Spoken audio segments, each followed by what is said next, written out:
Incelto revokinogene teveretso lui, a new FDA-approved treatment that may be right for your patients. Visit incelto.com/ECP to learn more.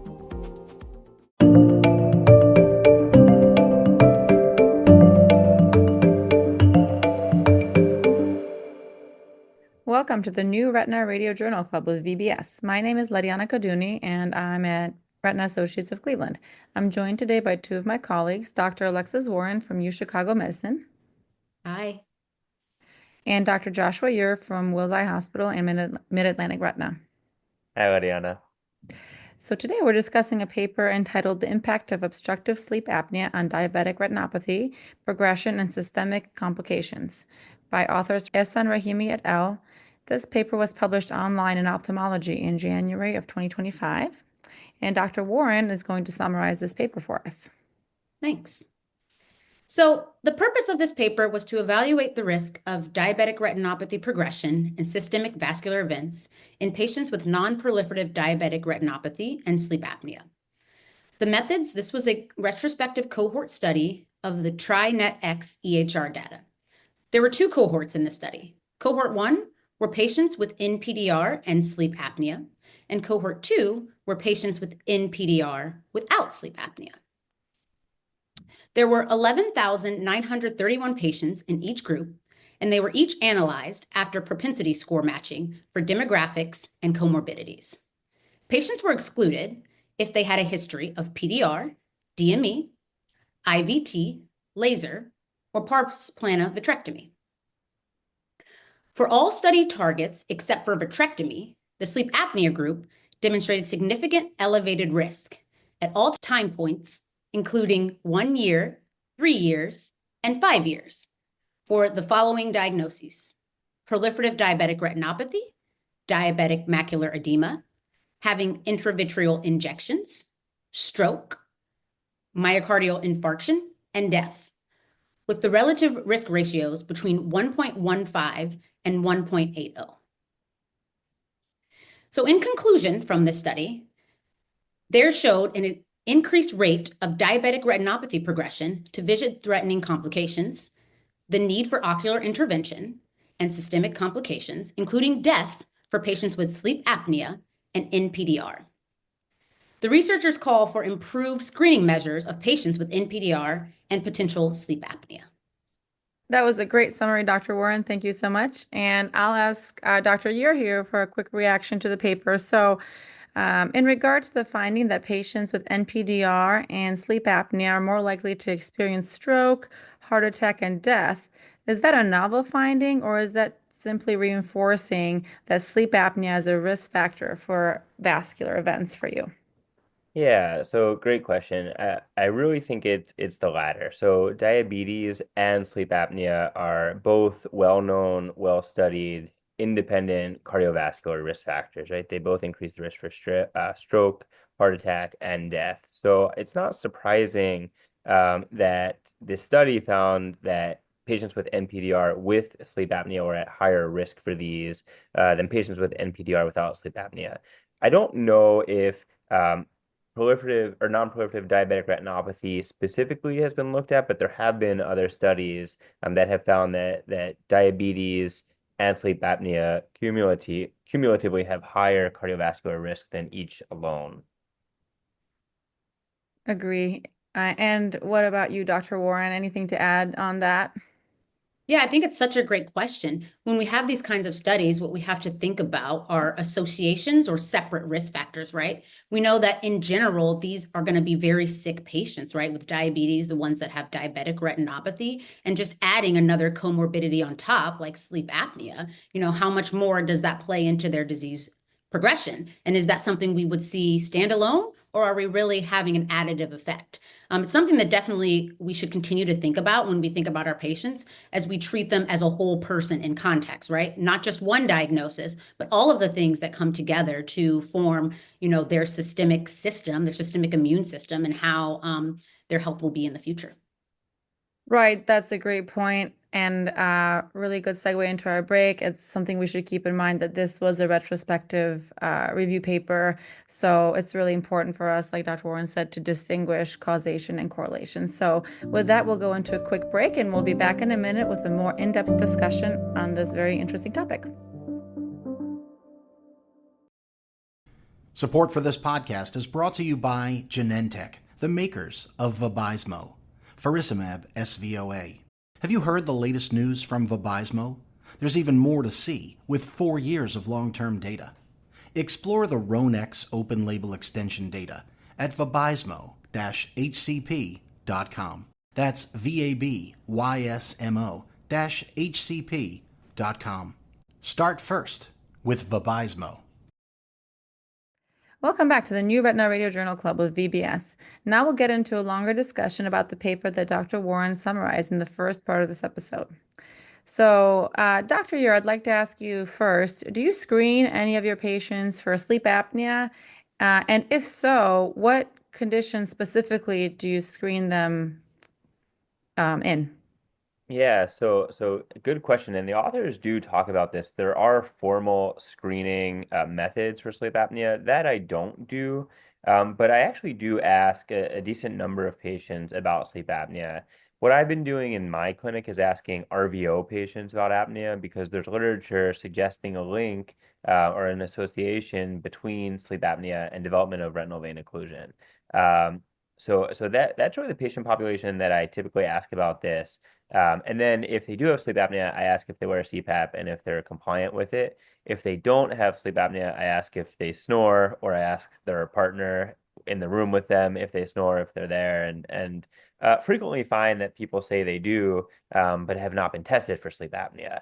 And in those cases, I communicate with the PCP to consider sleep apnea testing. I certainly don't order it myself, but I suggest that the primary care doctor may consider it. Great. And Dr. Warren, what about you? Yeah, currently I don't ask my patients, but definitely this paper, has me thinking that maybe I should. I have to think a little bit more about really what this association means with NPDR and sleep apnea. But, if we really take away from this paper that it's a possibility of a risk, I don't think it's too much to ask to at least simply screen patients for this condition. The question becomes, after screening, what happens? Do these patients actually go to get their sleep apnea testing? How is that done? What is the severity of their sleep apnea? And then, of course, as he mentioned, are they actually wearing their CPAP? And how do all of those things play into the progression of NPDR? Yeah, great points. And I kind of agree with both of you guys. I'm kind of like Dr. Uhr. I do sort of informal screening if I feel like a patient is high risk for sleep apnea, just based on the risk factors, truncal obesity. I ask them about snoring, and if they have a partner there, I'll ask if they have noticed, apneic episodes. And I feel like I do it more, like Dr. Uhr said, in vein occlusion patients and sometimes in CSR or NAION patients, and more selectively in diabetic retinopathy patients because we see so many, but the high-risk ones. And I was thinking about whether this is viable thing for us to do. Our clinics are so busy and we see so many patients. Do we just hand out that screening, the questionnaire to all the patients and then just, fax it over to their primary doctor? Like, how would we go about doing that without overburdening our clinics, given, like I said, just the sheer amount of diabetic patients that we see, and whether this is something that, makes sense for us to do, or, what do you guys think? Like, do you think the screening questionnaire that they suggested in the paper is something you could realistically implement in your clinics, or do you think it should just be left completely to their primary care doctors, or do you think we do have a role as, eye care providers in helping with this? I don't know. What do you guys think? Dr. Yeah, Uhr? yeah. So it's a good question. I think that as their eye doctor and being aware of this possible association, I think it's our responsibility to inquire and suggest that they talk to their primary care doctor about this. I don't think, from a practical standpoint, ophthalmologists and in particular retina specialists can really incorporate this screening. Our clinics are busy. We have to take care of their diabetic retinopathy, and I think implementing this screening would just be overly burdensome. And also, what would we do with the results, right? if the screening is positive, we, the retina specialists, are responsible at this point for diving deeper. I do think we, owe it to our patients to bring up this association, but I think they really need to do this in conjunction with their primary care doctor, and we can play a role in educating them and making that a connection for them. The other thing is there's sleep apnea is the condition that we're talking about today, but there's many conditions that affect the eyes, as we know, and that potentially could be associated with worsening of retinopathy, and we just can't possibly screen for all of those. Yeah, I totally agree. I think that Mhm. the full screening is probably unlikely for us to really be able to do. But I think this is an interesting diagnosis because it's different than a lot of the other comorbidities our patients have. It's not like we can simply look at their med list and kind of formulate what other things are going on. This really does require us to have a conversation with our patients, right? And to really figure out what is going on outside of their med list. So I think one way, as long as we really feel like this association is real, one way that we could incorporate this is, when we start to see concerning things in patients' eyes like RVOs and we're worried about their blood pressure, or we start to see diabetic retinopathy getting worse, we send that note to their primary care. And perhaps we have a one-liner there that says, could consider screening for things like sleep apnea and its association with diabetic retinopathy. We're not doing the screening ourselves, but we're kind of keying them into something that we see and that could be concerning and contributing to their disease progression. Yeah, that's a great point. And, depending on what EMR we use for MDI, you can just add that, as on your default list. Like right now, I send a letter to the primary doctor after every visit, and, it includes all the other associations. So this could be something that's just added in there. I think that's a great point, just to put it in there. And that kind of brings that into everyone's mind and kind of makes everyone a partner in their care, and not necessarily you being responsible, but the patient and their doctor in conjunction with us can help. So I think that's great. And, let's say they do get the sleep apnea diagnosis. How does that change your follow-up or your treatment of these patients, Dr. Warren? Yeah, it's a really good thought. I'm not sure we have enough data to say how I would change the regimen or how frequently I would see them with their disease progression, but I'd definitely be more vigilant. And, thinking about how often you see a patient has a lot to do with more than just what's recommended in articles and journals and books that we read. It has to do a lot with the other comorbidities, things they have going on. Are they on dialysis? Who can bring them to appointments? But keeping that all in mind, yeah, I would probably want to see that patient maybe a little bit more often, and maybe I can halt that disease progression in some way. Right, great point. And what about you, Dr. Uhr? Yeah, I agree. I think that the data in here help raise awareness of this association, but I don't think the data in here are adequate to change practice patterns in terms of how frequently to follow these patients. And diabetic retinopathy is really a personalized disease, right? So as Dr. Warren mentioned, there are guidelines, but you really have to consider many factors about the patient, including their retinal disease, but also their overall health, socioeconomic factors, how frequently they can get to clinic. Do they have transportation? And there's so many factors that we consider when we manage our patients with diabetic retinopathy. And this is just one of many. So I don't think that this study alone moves the needle for me in terms of how I practice, but it's something I'll be thinking about. And if there's more data that shows how this affects progression in more granular details, it's certainly something I would consider and be willing to incorporate into my practice.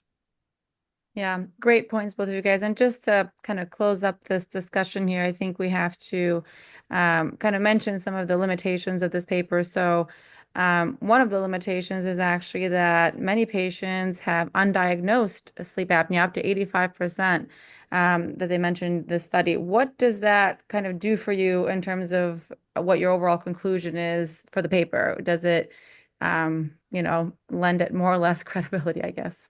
Sleep apnea is a very underdiagnosed condition, and patients are often not compliant with the CPAP machine. At least anecdotally, from when I ask my patients, a large percentage of them tell me that they don't really use the machine because it's not comfortable.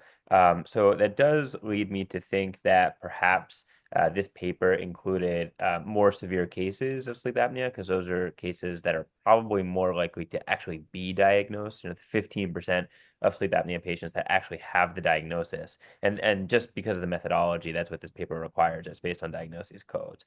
So, maybe these are patients with more severe sleep apnea. There's no way to know that. They can't look at severity based on the data available here.